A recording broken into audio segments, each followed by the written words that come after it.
Dhaka Cox's Bazar rail রুটে আতঙ্ক হয়ে দাঁড়িয়েছে পাথর নিক্ষেপের ঘটনা।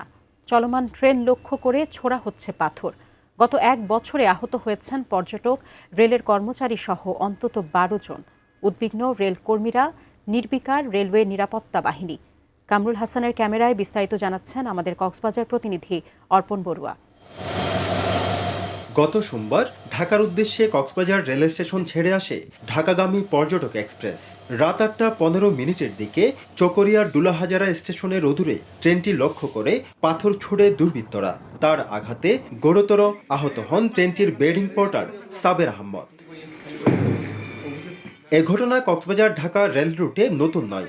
গত বছরের ২৬ অক্টোবর ঈদগাঁওয়ের ইসলামাবাদে পাথর নিক্ষেপে আহত হন রামুর বাসিন্দা উজ্জ্বল বড়ুয়া। গত এক বছরে অন্তত ৩৭ বার পাথর নিক্ষেপের ঘটনা ঘটেছে। আহত হয়েছেন কমপক্ষে ১২ জন। ক্ষতিগ্রস্ত হয়েছে ট্রেনের দরজা জানালা।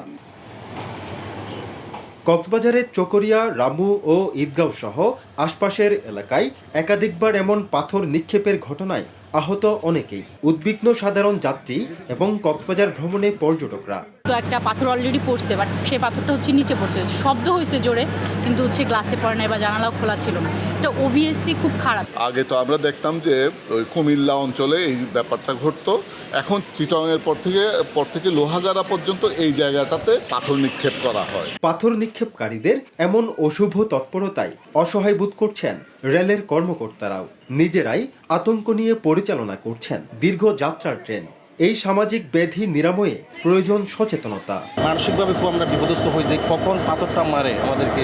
সব জানা রাখা আমাদের খোলা রাখার আগে যে পিছনে দেখতে হয় বা সামনে দেখতে হয়। ঢিল মেরে ওনারা কি ভালো পাচ্ছে কি খারাপ পাচ্ছে বোঝা যাচ্ছে না, কিন্তু একজন সাধারণ যাত্রী বা একজন রেলের কর্মকর্তা বা কোনো একজন সদস্য আহত হয়েছে। তবে একের পর এক পাথর নিক্ষেপের ঘটনা বাড়ছে আহত মানুষের সংখ্যা ও রেলের ক্ষয়ক্ষতি।